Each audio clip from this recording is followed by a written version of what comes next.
pour ce que l'Esprit veut donner ce matin à l'Église. Je vais vous inviter à tourner dans le psaume 34. On va lire quelques versets disparates par-ci par-là. Je vais vous guider à chaque verset avant d'enchaîner. Mais ils vont tous se retrouver dans le même psaume pour introduire le message que l'Esprit veut nous donner ce matin, le psaume 34. On va commencer par le verset 11.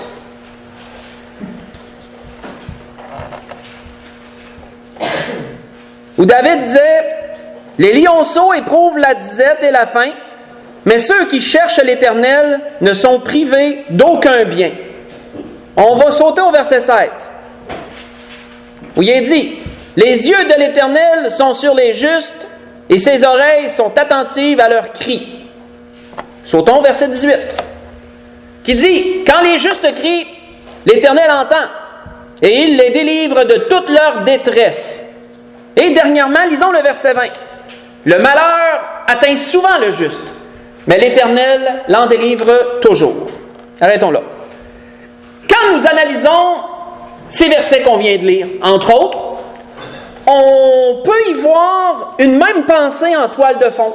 Une même chose se refléter dans chacun de ces versets-là. Que ce soit de nous dire que celui qui s'attache au Seigneur ne manque d'aucun bien, que ce soit de nous dire que Dieu entend celui qui s'attache à lui et il entend ses cris, il le délivre de ses détresses. Que ce soit de dire que le malheur peut atteindre souvent le juste, mais l'Éternel l'en délivre toujours. Il y a une même pensée en arrière de tous ces versets-là. Et cette pensée se retrouve au verset 10 du psaume 34. Et elle introduit le sujet que l'Esprit veut nous donner ce matin, qui dit « Craignez l'Éternel, vous ses saints, car rien ne manque à ceux qui le craignent. » C'est la pensée de ce matin. Lorsque Dieu est là, il y a une chose qu'on peut reconnaître, c'est que rien ne manque. Et approfondissons cela un peu. Selon le dictionnaire, c'est quoi le manque? Qu'est-ce que le manque? Ça semble tout simple. Insuffisance ou absence de ce qui est nécessaire. Je donne un exemple. Je prépare un souper, il me reste une tranche de pain, il m'en manque. Donc, si je dis on manque de pain, ça veut dire quoi? Il y en avait, il y a une insuffisance, il n'y en a plus. Il y en avait, mais il n'y en a plus. Il m'en manque. Mais un manque peut vouloir dire aussi une absence d'une chose. Si je monte encore la même table, puis que je dis à ceux qui sont là, « Oh non, il nous manque du pain. » Ça peut vouloir dire aussi qu'il n'y en a pas. « Oh non, j'ai pas de pain. Il nous manque du pain. » Donc, un ou l'autre, ça peut être une insuffisance, il y en avait, il n'y en a plus, ou ça peut être une absence, il n'y en a carrément pas.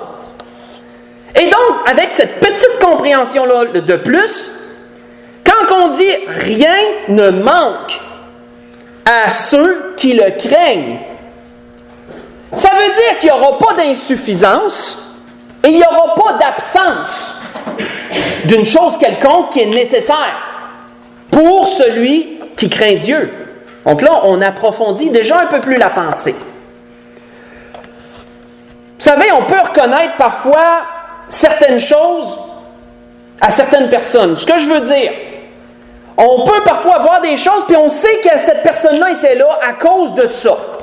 On peut entendre une parole puis dire « Ah, certainement que cette personne-là était là, cette parole-là, normalement, c'est lui qui a dit le plus souvent. » On peut reconnaître parfois qu'il y a quelqu'un qui a passé ou qui était présent à cause d'une chose, soit qu'on voit une attention qu'elle répète souvent, puis tu dis « Ah, certainement passé par là, elle, parce que ça, là, la maman, c'est elle qui fait ça. » Ou une parole. Mais avec Dieu, c'est la même chose. On peut reconnaître que Dieu est là par certaines choses qu'on voit. Quand on voit ça, on se dit, c'est sûr que Dieu est là. Et l'une de ces choses, c'est que rien ne manque. Lorsque tu peux voir que rien ne manque à quelqu'un, on peut reconnaître que Dieu était là. C'est comme une marque de commerce. C'est comme quelque chose que quand lui est là, ça c'est sûr, on n'a pas à se casser la tête avec ça. C'est sûr que c'est là. Rien ne manque à celui qui le craint. On voit que les fils de Corée avaient dit dans les psaumes un peu plus loin, il avait dit ceci. « J'ai été jeune, disait-il. » C'est-tu les fils de Corée ou c'est David? Laissez-moi juste une seconde, je vais retourner à l'entrée du verset, à l'introduction du chapitre. C'est David, oui, c'est David, excusez-moi. C'est David qui dit ça. David dit, j'ai été jeune et j'ai vieilli. Autrement dit, là, j'ai du vécu. C'est ça que David veut dire. J'ai été jeune et j'ai vieilli, et je n'ai point vu le juste abandonné, ni sa postérité mendiant son pain. Pensez à ce qu'on vient de lire en introduction, c'est la même chose. Je n'ai pas vu le juste abandonné, je ne l'ai pas vu mendier son pain. Quand tu es rendu à mendier, ça veut dire qu'il y a une insuffisance. On s'entend-tu? Ça veut dire qu'il manque de quelque chose quand tu es rendu là. J'ai pas vu le juste abandonné et je ne l'ai pas vu non plus mendier. Rien ne manque. Souvenez-vous du manque. Rien ne manque à celui qui le craint. Toujours il est compatissant et il prête et sa postérité est bénie. Je vous ai lu le psaume 37, j'ai lu le verset 25 et le verset 26. Mais notons que David note ça d'après son vécu. J'ai été jeune, j'ai vieilli. J'ai du bagage, j'ai vu des choses. Et ça, je l'ai remarqué. C'est un peu ça que David nous dit. Ça, je l'ai remarqué. On voit que... Faites juste écouter encore, je vais vous lire un autre verset ailleurs. Moïse avait dit ceci à la nouvelle génération, celle qui avait grandi dans le désert, celle qui avait été choisie par Dieu pour conquérir la terre promise. Et lorsqu'il leur a relaté l'histoire de leur père, il leur a fait cette remarque-là. Il leur a dit, car l'Éternel, ton Dieu, t'a béni dans tout le travail de tes mains. Il a connu ta marche dans ce grand désert. Voilà 40 années que l'Éternel, ton Dieu, est avec toi. Tu n'as manqué de rien, leur disait-il. Voyez ça dans le Deutéronome, chapitre 2, verset 7. Pendant 40 années, vous avez marché avec Dieu dans le désert. Il était là au milieu de vous, il était avec vous, son ange vous conduisait, la nuit par une flamme de feu, la journée par une nuée. Et note que dans tout ce temps-là, tu as manqué de rien. Tu n'as pas eu d'insuffisance, tu n'as pas eu d'absence de ce qui était nécessaire. Hein? En aucun cas. Et ce qu'on peut noter en arrière-plan, c'est malgré ton infidélité. On pourrait dire ça aussi. Que même ils ont été rebelles à Dieu, et Dieu est quand même demeuré fidèle. Ils n'ont manqué de rien. Ça reflète un peu ce que l'apôtre Paul disait à Timothée, dans 2 Timothée, mais là, je ne me souviens plus de quel chapitre vraiment, c'est 2 Timothée, où il dit, lorsque nous sommes infidèles, Dieu demeure fidèle. Ça reflète un peu ce verset-là, ça.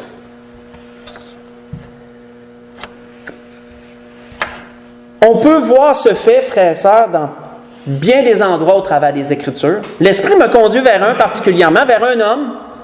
Dans un chapitre de sa vie qui est répertorié dans les Écritures, on peut voir 3 expériences qu'il a vécues avec Dieu dans le même chapitre. 3 expériences. Et nous pourrons voir dans ces 3 expériences-là, ce fait-là, lorsque Dieu est là, il manque de rien. Tournons dans 1er Roi, chapitre 17 pour ça. 1er Roi, chapitre 17. On va parcourir ces 3 événements-là qu'il a vécus. Et c'est instructif lorsqu'on les regarde tous ensemble. Normalement, on les lit peut-être une fois, un autre. Mais là, on va pouvoir vraiment avoir la chance de regarder ces 3 événements-là ensemble, dans leur ensemble. On parle du prophète Élie. Prophète Élie, dans le chapitre 17 des Rois, avant l'épisode du mont du Carmel, pour qu'Élie soit aussi solide avec Dieu, il y a un bagage, hein? Il y a de l'expérience en arrière de ça. Il y a du vécu, comme David le disait, j'étais jeune, j'ai vieilli. Hein? Il y a du vécu. Élie était un homme, comme Jacques le dit, de la même nature que nous. Moi, j'aime bien cette spécification-là de Jacques dans Jacques 5, dans les derniers versets. Parce que ça nous montre que, regarde, c'était pas un homme qui était plus qu'un autre homme. C'est un homme de la même nature que nous. Un pécheur qui avait une chair à porter lui aussi. Donc, il n'est pas différent de nous. Un homme de la même nature. Mais un homme qui a vécu cette expérience-là, que lorsque Dieu est là, le manque est absent. Il n'y a pas de manque. Il y a tout ce qu'on a besoin là. On va voir ces 3 portions de ce qu'il a vécu. Premièrement, chapitre 17, verset 1, verset 7, ça c'est un épisode. C'est une chose qu'il a vécue. Il nous est dit, Élie, le Tishbite, l'un des habitants de Galaad, dit à Achab, on se met dans le contexte, on sait qu'on en est temps, Élie était au temps du roi Achab, méchant roi en Israël, un roi mou, dirigé par sa femme Jézabel, qui était une païenne, qui avait introduit l'idolâtrie dans le pays. Donc, parce qu'Achab laissait sa femme faire ce qu'elle voulait, parce qu'il l'a laissé introduire l'idolâtrie dans le pays, puis que là, les faux dieux étaient adorés dans le pays. Élie a voulu donner une leçon, Élie a voulu faire réfléchir surtout la royauté. Alors il est dit, « L'Éternel est vivant, le Dieu d'Israël dont je suis le serviteur. Il n'y aura ces années-ci ni pluie ni rosée, sinon à ma parole. » On sait que Dieu était favorable à ce qu'Élie a mentionné. Il a arrêté de mouiller, il est tombé. Le pays est tombé en épisode de famine, en temps de famine pour 3 ans et 6 mois. Et la parole de l'Éternel fut adressée à Élie en ces mots. « Pars d'ici, dirige-toi vers l'Orient, cache-toi près du torrent de Kérit qui est en face du Jourdain. Tu boiras de l'eau du torrent que j'ai ordonné aux corbeaux de te nourrir là. » Moi, je me suis arrêté sur ça, frères et sœurs, parce que Élie a prononcé une parole et Élie a subi la parole qu'il a prononcée. Lui aussi, il n'était pas exempt de la famine. Lui aussi, il a dû la subir, même si c'était lui qui avait prononcé la parole.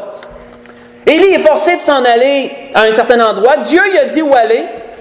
Et notez qu'il manquait de rien. Tout ce qui était nécessaire, il l'avait. Sauf que parfois, les moyens que Dieu utilise peuvent nous laisser perplexes. L'eau du torrent, c'est correct, mais être nourri par les corbeaux, c'est une autre chose. Parce que le corbeau est réputé pour être un charognard. Mais moi, je me suis dit, pourquoi le corbeau plus spécifiquement? Il doit peut-être une raison. J'ai creusé en arrière-plan, j'ai fait des recherches sur le corbeau en soi. Et ce que j'ai trouvé, j'ai quand même trouvé ça intéressant. Le corbeau est réputé pour avoir une grande endurance. C'est un des oiseaux les plus endurants de son espèce. Qu'autrement dit, il supporte toutes les variations de température. Tu peux retrouver des corbeaux partout dans le monde. Il n'y en a pas juste au Canada, des corbeaux, il y en a partout. Ils peuvent vivre autant dans le désert qu'ils pourraient vivre dans les forêts. Ils peuvent vivre partout. C'est un animal qui s'adapte à tous les climats. Très endurant, le corbeau. Aussi, une grande longévité de vie peut vivre de 10-15 ans, puis il y en a même qui ont été répertoriés de vivre jusqu'à 20 ans, un corbeau. Quelque chose. Entre autres, c'est un voleur, un petit voleur né. Il est capable d'aller piquer n'importe quoi, n'importe où. Et aussi, il est, selon ceux qui étudient les animaux, il a une intelligence au-dessus de son espèce. Qu'autrement dit, le corbeau est l'un des oiseaux, sinon l'oiseau le plus intelligent parmi les oiseaux. Le corbeau est capable même de fabriquer, on s'entend que c'est rudimentaire, mais il est capable de fabriquer des mécanismes parfois pour faire quelque chose. J'ai vu une vidéo d'un corbeau qui avait une noix dans la bouche puis il voulait la casser. Il a été la porter dans le chemin, au milieu de la rue, puis il est resté sur le bord de la rue puis il a attendu qu'un auto passe dessus. Puis après ça, il a été chercher la noix. Ça nous paraît banal, mais pour qu'un oiseau soit capable de réfléchir, c'est une façon de parler, qu'il soit capable de juste de faire des liens comme ça, c'est intelligent. C'est une forme d'intelligence qui est au-dessus de la moyenne. Le corbeau est réputé pour être le plus intelligent des oiseaux, ou l'un du moins, sinon le plus intelligent qu'ils disent, d'après eux autres. Un oiseau endurant, un oiseau intelligent, puis un petit voleur. La Bible nous dit quoi? La Bible ne nous dit pas qu'Élie mangeait de la charogne, la Bible nous dit qu'Élie mangeait de la viande. On sait qu'il allait chercher cette viande-là. Moi, on sait que c'est Dieu qui a ordonné au corbeau, mais certainement que le corbeau s'en allait quelque part, quelqu'un faisait cuire quelque chose dehors, puis le corbeau partait avec. Puis Élie, il avait de la viande, mangeait de la viande, puis il buvait de l'eau. Tout ce qu'il mangeait était sain, il n'y avait rien de malade, il n'y avait rien de charogne ou quoi que ce soit. Dieu pourvoyait et Dieu a choisi un oiseau spécifique pour le faire. Mais parfois, le corbeau a une mauvaise réputation quand même. Oui, frères et sœurs, quand Dieu est là, on manque de rien. Ça, on doit s'ancrer ça dans l'esprit, dans le cœur. Si Dieu est avec nous, qui sera contre nous? Si Dieu est là, on n'a pas besoin de craindre qu'il y aura un manque. Pas d'insuffisance, pas d'absence. Mais oui, on peut s'entendre que les moyens que Dieu va utiliser vont parfois nous laisser perplexes. On va se poser des questions sur la façon que Dieu travaille, mais les faits sont là quand même. Il manque de rien, en bout de ligne. On voit qu'il nous a dit ça. Donc, je referme cette parenthèse à propos du corbeau que j'ai trouvé intéressante d'après des recherches. Il partit et fit selon la parole de l'Éternel, au verset 5. Et il alla s'établir près du torrent de Kérit, qui est en face du Jourdain. Les corbeaux lui apportaient du pain et de la viande le matin, et du pain et de la viande le soir. Donc on voit qu'il n'y avait pas juste un menu, c'était même varié son menu. C'était pas extrêmement varié, mais c'était varié. Du pain et de la viande. Il y avait au moins pas juste une affaire. manquait de rien. Et il buvait l'eau du torrent. Mais au bout d'un certain temps, le torrent fut à sec, car il n'était point tombé de pluie dans le pays. Là, on tombe dans le deuxième épisode. Oui, il a pu faire ça un temps, mais il y a eu un moment donné que l'eau n'était plus là. Là, il fallait qu'il fasse d'autres choses.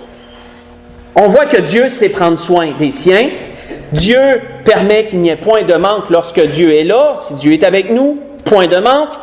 Alors, la parole est... Et notez le « alors ». Le « alors » veut dire que tout de suite, à ce moment-là, ça n'a pas traîné pendant des années. Alors, quand l'eau a manqué, Dieu a parlé. La parole de l'Éternel fut adressant ces mots. « Lève-toi, va à Sarepta, qui appartient à Sidon, et demeure là. Voici, j'ai ordonné à une femme veuve de te nourrir. » Et il se leva et fit selon la parole de l'Éternel.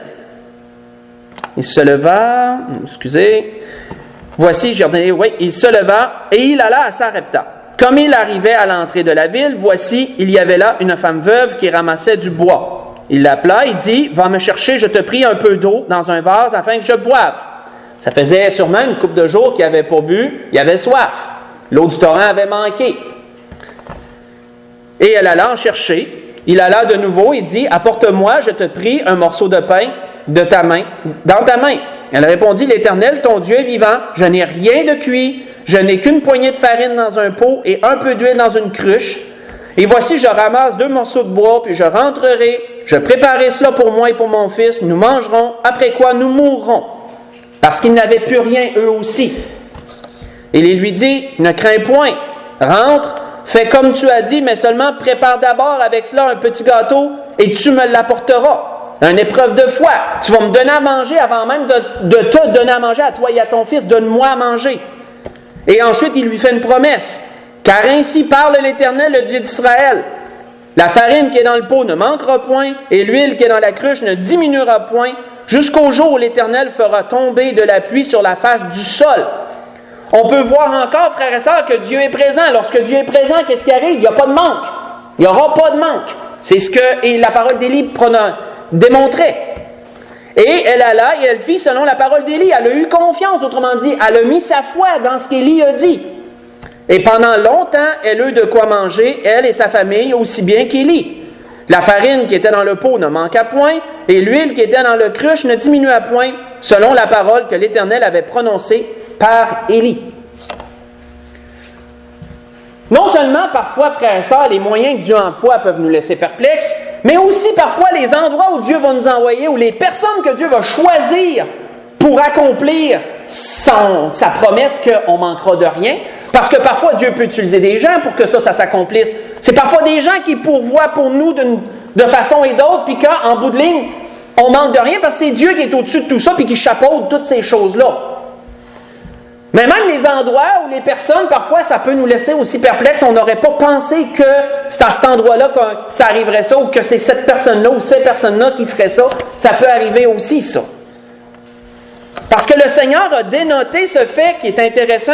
Lorsqu'il a rendu témoignage aux gens de sa ville, aux gens de Nazareth, le Seigneur avait dénoté ce qu'Élie avait vécu. Il leur avait dit quoi? Je vous le dis en vérité. Il y avait plusieurs veuves en Israël du temps d'Élie, lorsque le ciel fut fermé 3 ans et 6 mois, et qu'il y eut une grande famine sur toute la terre. Et cependant, Élie ne fut envoyé vers aucune d'elles. Surprenamment, Dieu n'a pas envoyé Élie vers une veuve de son propre peuple. Dieu a envoyé Élie vers une païenne qui vivait en dehors du territoire d'Israël. Si vous regardez vos cartes en arrière de votre Bible, vous allez voir que Sarepta, c'était dans le pays des Cananéens. C'était plus haut que le territoire d'Israël, juste à la limite, au-dessus de la limite du territoire d'Azer, qui était tout en haut. Dieu, surprenamment, n'a pas nourri une veuve de son propre peuple, il a nourri une veuve païenne. C'est assez surprenant. Pourquoi Dieu agit comme ça? C'est lui qui décide pourquoi il agit comme ça, mais le Seigneur le dénote ça à son propre peuple. Et il est dit, Élie ne fut envoyé vers aucune d'elles, si ce n'est vers une femme veuve à Sarepta dans le pays de Sidon, disait le Seigneur. Dans Luc chapitre 4, j'ai lu le verset 25 et le verset 26. Cette femme a reçu un témoignage, le même témoignage que l'Esprit nous rappelle ce matin. Lorsque Dieu est là, il n'y a point de manque. Elle l'a vécu. Tout le temps qu'Élie était là, tout le temps de la famine, elle a vécu ça. Elle a vu ces choses-là. On voit quoi par la suite? À partir du verset 17. Après ces choses, donc on tombe dans un autre épisode. Après ces choses, le fils de la femme, maîtresse de la maison, devint malade. Et sa maladie fut si violente qu'il ne resta plus en lui de respiration. Ça veut dire qu'il est mort. Il ne restait plus en lui de respiration. Cette femme dit alors à Élie, « Qu'y a-t-il entre moi et toi, homme de Dieu? Es-tu venu chez moi pour me rappeler le souvenir de mon iniquité et pour faire mourir mon fils? » Elle dit, « Parce que toi, tu es un homme de Dieu, puis que moi, je suis une femme pécheresse, es-tu ici pour me rappeler ma condition? Es-tu ici pour me rappeler que je suis une pécheresse, puis que là, je subis un peu mes péchés? Mon fils est mort. » Il lui répondit, « Donne-moi ton fils. » Il le prit du sein de la femme, le monta dans la chambre haute où il demeurait et le coucha sur son lit. Puis il invoqua l'Éternel. Quand tu invoques l'Éternel, invoquer veut dire appeler à l'aide. Ça veut dire que tu es en détresse, ça veut dire que tu as un besoin pressant. Si tu invoques, tu as un besoin pressant. C'est pas juste de dire, je vais lui demander, puis peut-être, je l'ai, je ne l'ai pas, je ne l'ai pas. Quand tu invoques, c'est parce que c'est pressant, tu le veux là. Tu n'as pas besoin de demain, c'est là. Il invoqua l'Éternel et dit, Éternel mon Dieu, est-ce que tu affligerais au point de faire mourir son fils, même cette veuve, chez qui j'ai été reçu comme un autre? Et il s'étendit 3 fois sur l'enfant.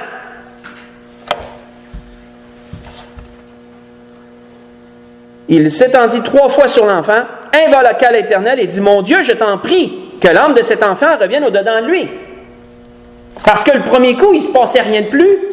Il s'est recouché sur l'enfant, et là, il n'a rien invoqué Dieu encore. Il dit, « Mon Dieu, là, je t'en prie, là, fais-les, là, vraiment, là. J'en ai besoin, là. » Et au verset 22, il dit quoi? L'Éternel écouta. Hein, on voit que ça a peut-être pris un petit peu de temps, juste un genre de petit soubresaut de cœur, un genre de dire, là, je le veux, mon Dieu, là, je le veux, là. Mais Dieu écoute. L'Éternel écouta la voix d'Élie, et l'âme de l'enfant revient au-dedans de lui. Autrement dit, c'est une résurrection. Et l'enfant est ressuscité. Et il fut rendu à la vie. Élie prit l'enfant, le descendit de la chambre haute dans la maison, et le donna à sa mère. Et il lui dit, « Vois, ton fils est vivant. » On va arrêter là. On voit que les fils de Corée, dans un psaume, avaient chanté un cantique en disant ceci, qui s'agence bien, je crois, avec cela. Ils avaient dit, « Dieu est pour nous un refuge et un appui, un secours qui ne manque jamais. » Un secours qui ne manque jamais dans la détresse. Le psaume 46, verset 2. Dieu est pour nous un refuge, un appui. Un refuge, c'est un endroit où tu es en sécurité. Un appui, c'est quelque chose sur quoi tu peux vraiment t'appuyer, comme on peut dire. Si tu es chancelant, tu cherches un appui, ça c'est solide, je vais m'appuyer là. Mais Dieu, ça, c'est lui. Dieu, c'est plus que ça, mais on s'entend, c'est un appui. Tu te sens chancelé, tu sens que ça va mal, c'est difficile, bien je prends Dieu, je m'appuie sur Dieu. Il est un secours qui ne manque jamais. Pas d'insuffisance, pas d'absence. C'est toujours là. Si Dieu est là, le manque n'existe pas. Il n'y en a pas de manque. Ça en revient encore à dire ça. Et quand elle a vécu ces choses, souvenez-vous, elle a vécu l'épisode de la famine, qu'elle a manqué de rien, les cruches ne diminuaient pas, elle a vécu ça. Ensuite, son fils meurt, elle a vécu une résurrection. Élie invoque, Élie supplie, Dieu entend, le fils revient à la vie. Et qu'est-ce qu'elle dit au verset 24? Je reconnais. Et la femme dit à Élie, je reconnais maintenant. Ça n'en a pris, là, mais le maintenant veut dire que là, elle l'a reconnu là. Elle était peut-être sceptique avant, mais là, ça a été trop. Le témoignage est tellement puissant qu'elle l'a reconnu. Maintenant que tu es un homme de Dieu et que la parole de l'Éternel dans ta bouche est vérité. Et témoignage que Dieu peut rendre. Pourquoi? Parce que lorsque Dieu est là, il n'y a pas de manque. Et souvenons-nous, ce que Jacques a dit, Élie était un homme de la même nature que nous. Il n'était pas un surhomme, un homme comme nous. Mais il a vécu des expériences avec Dieu. Comme nous, on peut en vivre aussi. On peut se demander une autre chose. Oui, ok, la parole nous dit, je le crois, que quand Dieu est là, on ne manquera de rien. Mais ça peut s'étendre sur combien de temps, ça? On peut se demander, quelle est la portée de ça? Ça va-tu juste durer 1 an? Ça va-tu juste durer 2 ans? Ça va durer combien de temps, ça? Tournons dans 1 Roi 2. On recule. 1 Roi 2. On va voir une parole qui a été dite à David, puis ça va nous en dire long sur la portée, sur le laps de temps, sur... s'il y a une date d'échéance à ça, autrement dit, en parlant en bon québécois, là, y a-t-il une fin à ça? 1 Roi, chapitre 2, si on lit le verset 3 et le verset 4. Pour nous mettre dans le contexte, David est sur la fin de sa vie, David sait qu'il va mourir, il donne ses dernières recommandations à Salomon, son fils. Il donne ses dernières paroles. Et qu'est-ce qu'il dit à Salomon? Observe les commandements de l'Éternel ton Dieu. Hein, on doit craindre Dieu. On doit s'attacher à Dieu. Dieu doit être dans notre vie quotidiennement. Observe les commandements de l'Éternel ton Dieu en marchant dans ses voies, en gardant ses lois, ses ordonnances, ses jugements, ses préceptes, selon ce qui est écrit dans la loi de Moïse, afin que tu réussisses dans tout ce que tu feras et partout où tu te tourneras, afin que l'Éternel accomplisse cette parole qu'il a prononcée sur moi et notez la parole qu'il a prononcée. Si tes fils prennent garde à leur voie en marchant avec fidélité devant moi, de tout leur cœur, et de toute leur âme, tu ne manqueras jamais d'un successeur sur le trône d'Israël. Et c'était toute une promesse, ça là. Toi, tu es demeuré fidèle jusqu'à la fin. Si tes fils font la même chose que toi, il ne te manquera jamais d'un successeur. Il ne te manquera jamais. Il va toujours en avoir un de t'aligner sur le trône. Tout le temps. C'est quelque chose. On sait que Dieu a tenu parole. Et doublement en plus, parce que même si Salomon a été par la suite infidèle à Dieu, Dieu est encore demeuré fidèle, lui. Le royaume n'a pas été divisé pour rien, après tout. Hein. Salomon il est en allé dans l'idolâtrie. Mais Dieu est demeuré fidèle quand même, à cause de David. Dieu est demeuré fidèle. Il y a toujours eu un successeur de David sur le trône. Et même lorsque le temps des rois, parce que le temps des rois, ça dure un temps, après ça, les rois d'Israël ont disparu, quand ils ont été conquis par Nabuchodonosor et compagnie, puis ont été amenés en captivité, le temps des rois a pris fin un peu après ça. Mais la parole de Dieu est demeurée, elle. Parce que Jésus-Christ, notre Sauveur, issu de la postérité de David, comme la parole le dit, est roi lui aussi. Et il s'assiera un jour sur le trône. Et on peut voir que même s'il y a un laps de temps entre le dernier roi et notre Seigneur qui reviendra comme roi des rois, la parole de Dieu demeure. Il ne manquera jamais d'un successeur à David sur le trône. C'est quelque chose.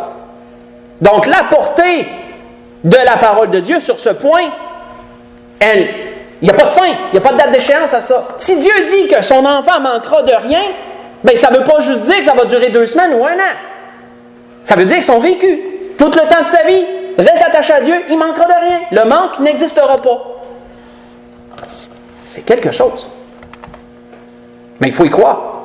Il faut prendre Dieu au mot. Il faut s'attacher à ce que Dieu nous dit.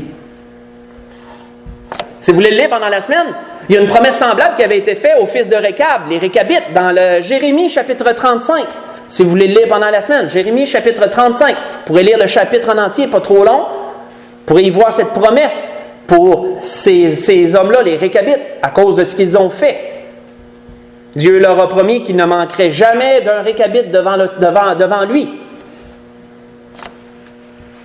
Et, vous savez, notre Seigneur, lorsqu'il est venu sur la terre, lui qui est Dieu, qui était Dieu parmi les hommes, a reflété ce même fait. Il a reflété ce même fait dans ses enseignements, il a reflété ce même fait dans toutes ses actions. Quand le Seigneur était là, il n'y avait jamais de manque. Ceux qui étaient là, si le Seigneur était alentour, ils savaient qu'ils trouveraient quelque chose. Ils savaient qu'ils seraient comblés dans leurs besoins, peu importe le besoin. Le Seigneur démontrait cette présence-là de Dieu, la même chose dont on parle et qui se reflète dans les Écritures. Quand Dieu est là, le manque n'existe pas. Il n'y a pas de manque. Même le Seigneur le reflétait, ça, dans sa personne. On peut le voir dans le sermon sur la montagne, surtout dans la portion, si vous voulez la lire pendant la semaine, Matthieu 6, 25 à 34. Hein? Votre Père sait de quoi vous avez besoin, ne vous inquiétez de rien. Il donne l'exemple des fleurs, il donne l'autre exemple des oiseaux du ciel. Tout le monde ne manque de rien. Vous, à plus forte raison, gens de peu de foi, vous ne manquerez de rien aussi. Occupe-toi premièrement du royaume, par contre. Hein? Occupe-toi premièrement du royaume et de la justice de Dieu, et toutes ces choses te seront données par-dessus. J'ai comme un peu fait un pot pourri de ce qui est dit dans Matthieu 6, 25 à 34. On voit que le Seigneur, lorsqu'il nourrit les foules, 5000, 4000, il a encore démontré ce fait-là. Quand Dieu est là, il n'y a rien qui manque. Avec quelques pains, quelques poissons, Dieu nourrit toute une foule. Jésus a nourri toute une foule. Et quelle est la remarque qu'il leur a faite avant d'être crucifié, un peu vers la fin? Tournons là avant de conclure dans Luc 22. Luc 22, verset 35. On va lire un verset avant d'aller à la conclusion. Quelle remarque le Seigneur a-t-il fait à ses disciples quand il savait qu'il était rendu sur le temps de la fin, le temps de sa crucifixion, lorsqu'il était dans le jardin de Gethsémane? Il leur a fait une remarque, le Seigneur.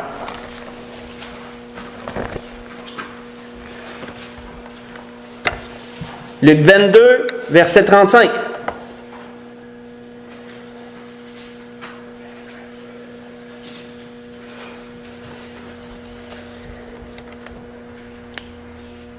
Il leur dit encore, « Quand je vous ai envoyé sans bourse, sans sac, sans souliers, avez-vous manqué de quelque chose? » Et qu'ont-ils répondu? « De rien. »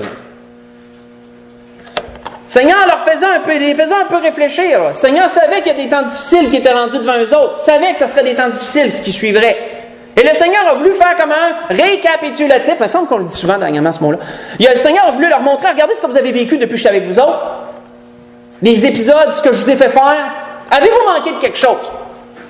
Ben, non, forcé de dire qu'on manque de rien. Ben, c'est ça.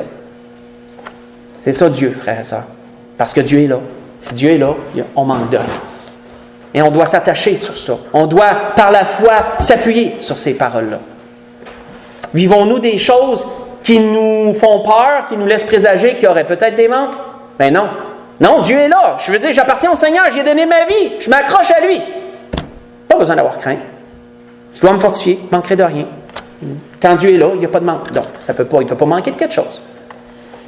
C'était ce que l'Esprit voulait nous donner ce matin. Dans toutes ces choses qu'on a vues. On a vu c'était quoi un manque, hein? Insuffisance ou absence d'une chose nécessaire. On a vu des témoignages, des paroles que Dieu a dit, des choses que Dieu a voulu faire réfléchir, entre autres son peuple. Il a dit, as-tu manqué de quelque chose du temps que tu étais dans le désert? Non. Le Seigneur l'a dit même à ses disciples, la même chose. Avez-vous manqué de quelque chose? Non, de rien. On a vu des exemples. Élie, qui est un homme de Dieu, un puissant homme de Dieu, qui a vécu des expériences. On a vu qu'à toutes les expériences, manquer de rien. Parfois, les moyens que Dieu utilise peuvent nous laisser perplexes.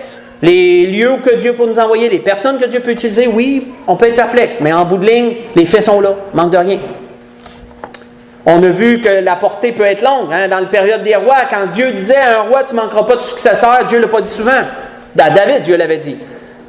S'il dit que tu ne manqueras pas, ben tu ne manqueras pas, puis ça va durer jusque dans l'éternité, parce que le Seigneur remplit encore cette promesse-là, qui avait été faite à David. Donc, ça va durer jusque dans l'éternité. Ça peut être long.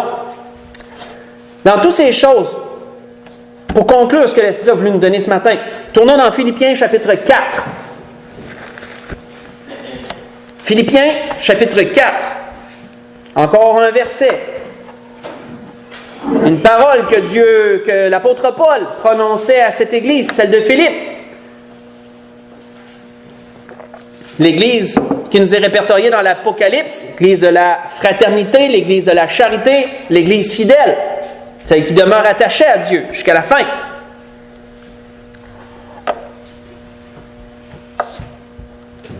Verset 19.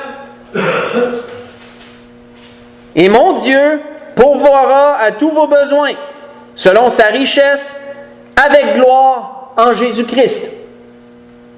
Ça nous laisse sous-entendre quoi? Que Dieu ne permettra pas qu'il y ait de manque. C'est ça que ça nous laisse sous-entendre. Dieu pourvoira à vos besoins. Donc, si nos besoins sont pourvus, il n'y aura pas de manque. Comprends ça. Avec gloire. Pourquoi qu'il est rajouté avec gloire? Parce que Dieu va se glorifier au travers de ces choses. Nous pourrons reconnaître la gloire de Dieu au travers de ces choses. C'est pour ça qu'il est dit avec gloire en Jésus-Christ. Pourquoi? Parce que vous êtes en Jésus-Christ, vous appartenez à Jésus-Christ. Vous avez été rachetés par lui. La grâce que je nous souhaite à tous, dans toutes choses, prenons confiance, frères et sœurs, attachons-nous aux promesses de Dieu et ayons cette assurance que rien ne manquera. On peut se lever pour le dernier cantique.